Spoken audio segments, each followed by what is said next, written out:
Hi, and welcome to another exciting episode of Money Talk. Today, I have a very, very special guest that was going to talk about so many things, but we're going to narrow it down to the money issues that we have around making investments. So, my special guest knows how to find that money, get that money, what to do with that money, or where to get more of it when you don't have enough. So, I have two requests right now, and that is stay tuned with me. And moreover, like and share what we've got. And I'm going to bring that special guest on in just a second. Linda gave me the courage, the confidence to move forward. And after I was finished with Linda Kaye's training, I was at the next level. It's Linda Kaye. But when you trust that piece of you that says, I got something to give, I have something to say, you know you've got something to do. Get on your feet, shake your hands in the air. Welcome to the stage, Linda Kaye.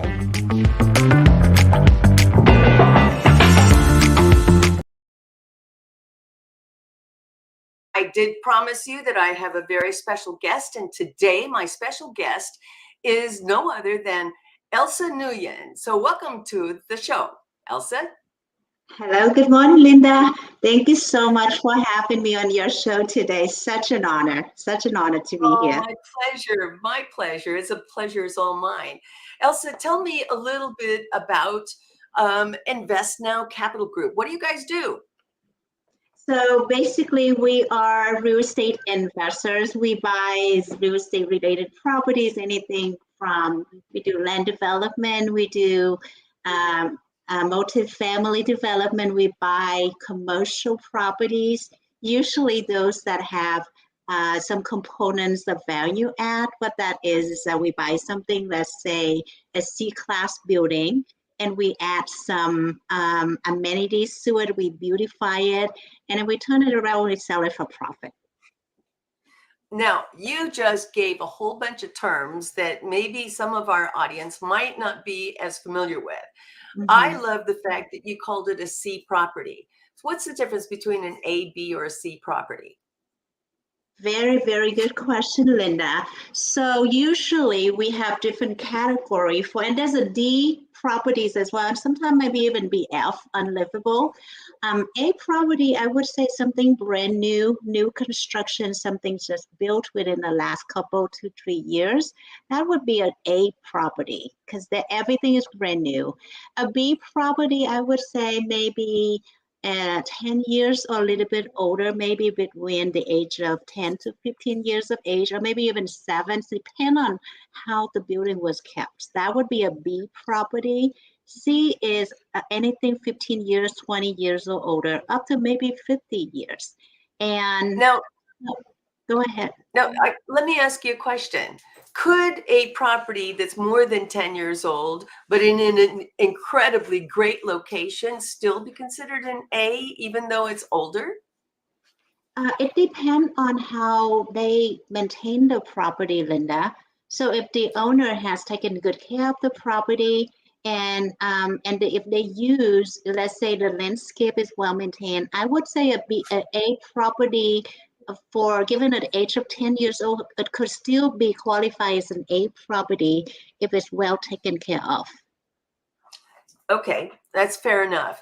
Mm-hmm. Now, when you're talking about multifamily comes in a lot of flavors. And when we're talking about multifamily, we're not talking about a 4-unit because that's still considered residential, right? Even though you could have, tenants in there, it's not considered a multifamily property until it gets to 5 units and up. So you're saying that you specialize in acquiring and rehabbing and selling multifamily properties, correct?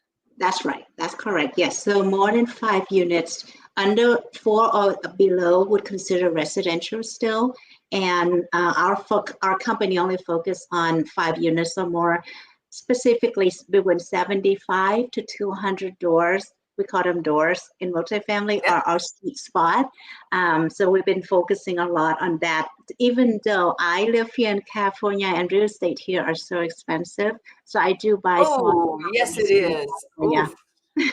So, do you have a particular area that you that you buy in?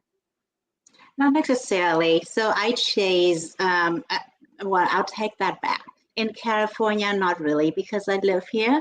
So every city is my backyard, right? And I can just go after any property as long as it's profitable. Outside of California is a different story. So I'm very picky on where we invest. There are, everyone is going after the Sun Belt, so am I. So we do have certain area and certain city. And I follow statistic a lot. I follow data statistic to make sure there's rent growth in that area, the population growth, the job data. So all of that has to support where we want to invest. So in the Sun Belt, and the Sun Belt is in the southeast, correct? Mm-hmm. So, you and Grant Cardone, everybody wants to be in the Sun Belt, right? So what happens when investors and you're talking about 75 to 200 units, which, that's what gives you the capacity to be able to 10x your investment, right?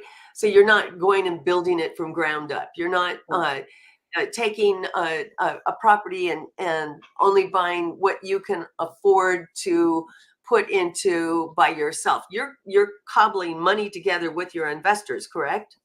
That's correct. Yes, we do what called a syndication, and this is a regulated. A syndication is regulated by the SEC. So it's some property we do. If it's a smaller property, then yes, our companies just buy it outright, and we'll work with that. But when I look at properties that's over 75 doors, we do bring investor in to partner with us. So the investor would be the limited partners. They get to enjoy the benefits of the depreciation. They get to enjoy a lot of tax benefits as well as the appreciation of the property. However, they are only limited to the because they are passive investors. They invest with us, but they do not have to roll up the sleeve and do all the hard work that we do as the active members, if that makes sense. That's a nice way of saying, sit in the back seat, please, and just give me your money and let me drive. Exactly. And then they also qualify for, as a passive investor status, there's also favorable tax treatment for them as well. Talk to me about that. What does that mean? So as a passive investor, so somebody comes to your company, they have money to invest. Do you have a minimum that you invest that you require of your investor? Mm-hmm. That's correct. $50,000. Yes. 50,000. Okay, so they come in with 50,000. Let's just say they come in with $1 million. Now they're going to come in, and you've got a syndication, so they're buying essentially shares of seats at the table, if you will. That's correct. Correct? Yes. And then as they come in, now they are considered a passive investor in the IRS eyes. Tell me how that works. So as a passive investors, everybody will get a K-1 at the end of the year, right? So our CPA will provide a K-1. The gain that they receive from the investment is not considering active income, but more of a passive income. Because like I say, they take a backseat, they enjoy the benefits of the profits. So we would split the profits with the investors, whether it's 70%, 80%, it depends on the deal, and that profit will be split among the investors, and that would consider passive income in the eyes of the IRS, and they'll have a different tax treatment. When your CPA prepare your tax return, that passive income, I believe, now I'm not a CPA, a tax advisor, and I'm not allowed to give out any tax advice here. But as far I love these disclosures. We do this all the time, don't we, Elsa? We have to. Exactly. We have to protect ourselves. 100%, but I do understand as the passive income, you could offset that with passive losses, and with Give me that an example of a passive loss. Let's say you invest in if you invest in an apartment buildings, right, and you do not make any money from that. However, you lose money. Now, when I say lose money, one of the biggest benefits of investing in commercial real estate is the depreciation. We are able to depreciate the assets, and these are not real. These are paper loss that you can claim against your gain. So it's not the Right. money you pay out of the pocket, So but you you're not depreciate. really losing money. You have expenses against your gain. Exactly. And depreciation is one of the big one because they're just paper loss. However, the Sure. IRS allow us to offset that loss with the distribution gain that you receive. Let's say, you receive $100,000 in distribution that year, Hmm. but you have $200,000 losses because thanks to depreciation. Now, instead of paying tax on $100,000 gain, you actually have $100,000 loss on paper. Or a credit. So could you carry that credit forward, or I believe a net so. You could. You a could net carry operating that. carry forward? Yes, you do. You could carry that, or you can take that loss and offset with other passive income that you have. And Correct. let's say you invest in 5 different deals, right? And you have exhausted the losses on those deals. Now you have a gain. Now you have $100,000 loss here. You can potentially offset that with the gain as well. So that's the Okay, and beauty. now that makes total sense. Now, Elsa, what do you see? And I'm not sure why you got into syndication or how you got into syndication. Is that something you want to let us know? I actually stumbled upon that's a really good question, Linda. And I came across this by accident. So the very Really? first, prior to my syndication career, I was a real estate agent, and I just help people purchase property or sell their property. One of the one of the manager that works at the office where I was working were doing a syndication, and I didn't know what it was, but all I knew was that he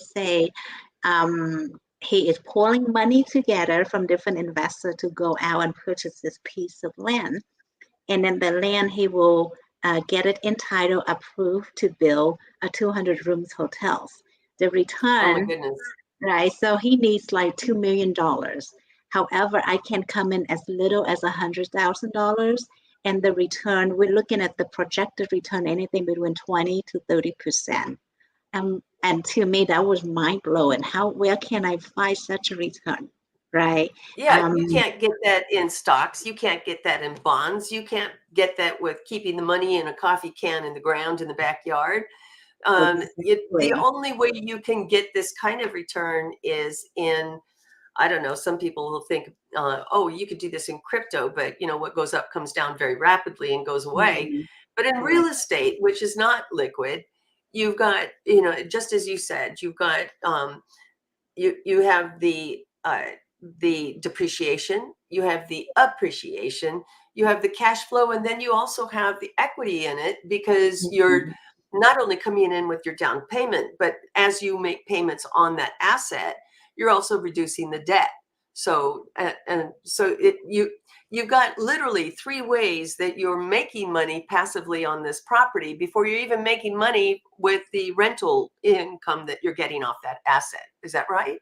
That's just right on. You definitely nailed it on the head right there. So that's exactly why, with cash flow is definitely one, and we're backed by real estate. We get that income coming in every month, right? And the reason I chose multifamily over land development recently was because I know I can rent out the units. With land, we may have to sit on it for a year or two before we can Sure. see any cash flow. So And there's and if you're not making money, then you're probably paying out of pocket. And some people would say, "Ouch, that hurts," because that means I'm not getting money to replace that money, right?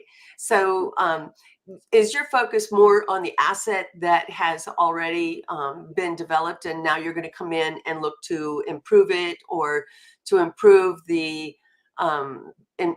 asset, or other ways that you could improve? What other ways could you improve that asset besides physically doing something to it?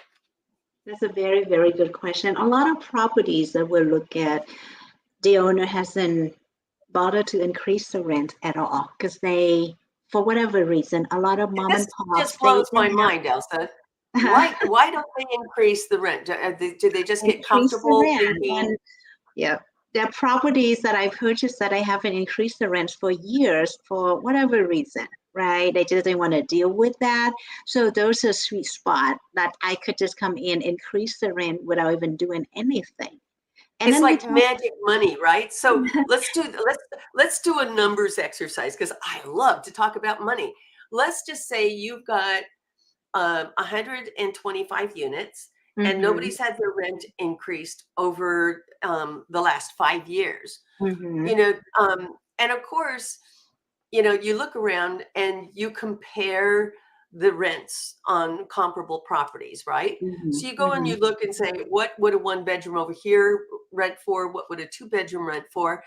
And let's just say that you decided you're just going to do a $25 increase. I mean, let's think about it. It's five trips to Starbucks, maybe 4 trips now because everything's gotten so expensive at Starbucks. It's 4 trips a month to Starbucks. So you're not going to lose tenants because I think when an owner thinks about raising money, they get a fear of, I'm getting money in right now, so let's not upset the apple cart, right? Let's Right. not rock the boat. But $25 isn't a whole lot. What could that do to your bottom line on a monthly basis on those 125 units? That's a very Oh, good question. Let's crunch some number. I got a let's calculator do right it. here. Okay, I like this. All right, 125 Previous life times was an account. $25. Ooh, $3,000, 3,125. But we don't just look at it there, do we? We Nope. look at it on an annual basis. So let's multiply that times 12. We just made $37,500. $37,500 more. Elsa, that could buy me a lot of shoes. And check this out, Linda. That's Okay. 37,500 increase in net income that is Yep. not equivalent to increase in the values of the assets, because the Oh, values of the assets is net income divided by cap rate. So if the market cap okay. rate is say 6%, you take that Right. 37,500 and divide it by 6%. Now you're looking at $6.06. $625,000. $625,000 I just increased by just raising the rent $25 a unit. Exactly. Oh my gosh.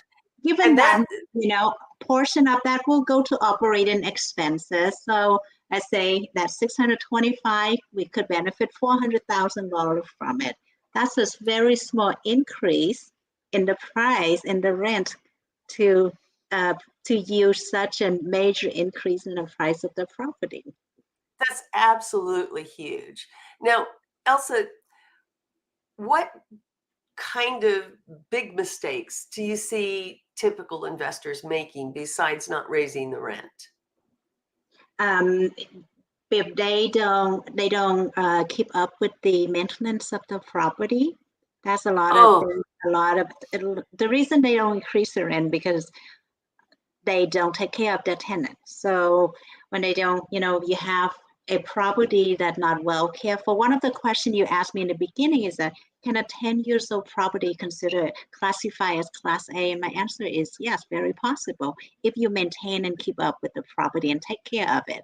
But if you ignore sure. all the problems, you don't do anything to it, the property deteriorates every day, right? So that's another problem that I see investors make mistake is that they don't take care of their tenants, they don't take care of their properties, and and when you have to come back and fix, it may cost you $150 to go and fix something very small, but you keep letting that problem build up over the years, over the time, that $150 fix up could be $10,000. And on top of that is that you lose the rent that you could have been able to increase the whole time. So I would say take care of the properties, take care of the tenants, and charge them market rent. We're not here to rip off anybody. You're not doing anybody a favor by not charging market rent. Now, let me just give you a really, really simple example. And I want you to go worst case scenario. Okay. Let's just say a tenant doesn't tell you that the faucet in the kitchen leaks. It just drips. Mhm. What does that do to the owner? Water charges increase. A lot of owner pay for water, so that Right? little leak could cost you $100, $200, $300 extra per month, right? And that And little remember 200, how it's 300, let's just say 25% of the tenants that are in that property are afraid to tell you that there's something going wrong because you might raise my rent, right? So it Mhm. works both ways. So not only does the owner not want to say anything or do anything, but then the tenant doesn't want to do anything either. So that could cost the owner a big amount of money. What are some ways that you could prevent something like that from happening? So on all of my properties, I have the property managers walk the units twice a year. So they would That's do so good. just a routine inspection to make sure everything is okay. We look at our water bills every month to make sure that, I mean, on average, right? So we have the average users per tenant. And if you do compare the numbers from this month to last month, it's a red flag would have popped out right away. And you want to go in there, check on the tenant to see what's going on. Why is your water $200 this month when it was only $100 last month? So we're going to So have do to you, do some work there. You don't just pay the bills. yeah, no, and you don't just sit and write checks either, right? Um, Exactly. what what I'm hearing you say though is that you are submetering. Do you submeter the water? It really depends on the property. Submetering is very expensive.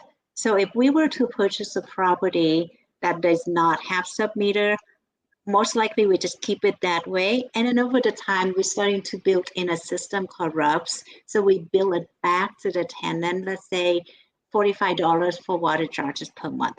So we, Oh, now on the new you're system. speaking about a point of pain for me. Um, I was Airbnb at my house here in Malibu over the last couple of years, and I took an apartment before I bought a condo. And that apartment was here in the marina here in Los Angeles. And every single month, I would look at this bill going, oh my God, they charge for everything. There was even a boiler cost, a boiler maintenance cost, because, because the water was all, there weren't any hot water heaters in the units. They were all on a major boiler system, right? But is that becoming more popular? Because that I never saw that before. But of course I haven't been a tenant for over 25 years, so I'm sure a few things did change. What are you seeing from a trending perspective in the cost associated with pass-throughs or charging back to the tenants? It's not so common here in California where I see tenants will pay for water. Unless you live in a house, right? Usually, if you rent a single family house, you pay for everything. In apartments, we do have a few apartments in California. We do not bill to the tenants at all. Unfortunately, and if your lease start out with that, how that is, you cannot go back and change that because California is No, that very. makes sense. But to I get answer it. your question, in pretty much all other states, billing back the water to the tenants is the norms. So, and Oh my goodness. we're not talking about trash. Usually is covered. They all have individual electric meters, so they pay for electricity. And then Sure. I see, like you would be very lucky to rent an apartment that the owner do not bill you for water. And it's not a lot of money. We're talking about $35 a month, $45 No, a but month. $35 times 200 does add up, right? For the And I think landlord, it also yes. helps the Mhm. tenant remind the tenant Not to why use they too need much to be water. mindful, right? Because they're paying for it now, right? Exactly. Um, Because so, they tend to be wasteful. And, if it's free, they don't care. But once you start no, making them pay for it, they are more, aware of that. not only aware of it, but now they're turning the water off and telling the kids, I'm putting you on a timer. You don't get to spend 20 minutes in the shower because that was money running down the drain, wasn't it? Exactly. 100%.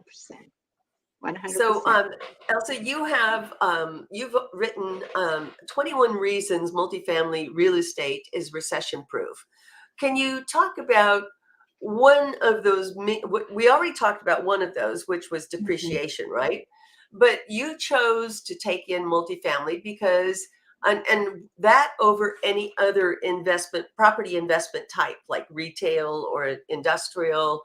Um, or office building. And I'm sure you're thinking, oh my God, thank God I'm not doing office building because, now post COVID, we're seeing probably, and we've seen it in New York now that they're looking at 40 and 50% vacancy. That can wipe out every gain that you had on the asset if that sustains you over a period of time.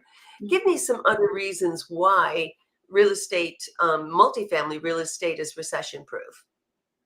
That's a really good question. There's so many of them, but off the top of my head, there's always the demand. Like you say, office space in COVID, people are starting to work from home, and that's caused the increase in the vacancy rate in the office space. However, with apartment building, people always need a place to live. So there's always the high, strong demand for houses, for apartment buildings. And right now, the real estate is so expensive. Interest rates keep on rising, and people cannot afford to buy a house anymore. So what do? If they cannot buy a place to live? They rent. So out the gate, I love, one of the reasons I love multifamily is that there's always a strong demand for housing. Okay, so on top of that, beside the demand, because of the strong demand for housing, demand will always push the supplies and demand. We all know that. So we don't have enough. If there's more people needs a place to live and we have a shortage of inventory, then what happened? We're able to increase the price a little bit, right? So because And people. that's actually a very interesting point, Elsa, because we think about supply and demand because we want to buy an investment, and you and I both know that there is a high demand by the investment community for multifamily, but we don't think about that in terms of supply and demand for the tenant community unless you live in cities where finding a place or finding an affordable place is hard to do in high urban areas like Los Angeles. Um, how does that impact you and what you're doing when you're making tenant selection or you're looking at your vacancy rates? We have, as long as they meet the requirements, so usually our property managers screen them and we test the market, right? We put it out for $1,800 a month. I mean, yeah, $1,800 a month to rent a one-bedroom apartment in Los Angeles, and you get like 20 applications. Who are you going to choose, right? So then when that's the case, then we're going to increase this a little bit, maybe to $1,900, start to test the market again. That's how you could maximize this. And we always want to make sure the tenants that we put in there qualify. Usually we do 3 times of their income is the minimum requirement. We check the references, so on and so forth. So we do screen the tenants and we put them through the process. But like you say, it's all supplies and demand. And I believe we both live here in California because of the demand. The demand is so strong over here. The state put in some control over that. It's so true. You're so right. But that's because everyone wants to live here.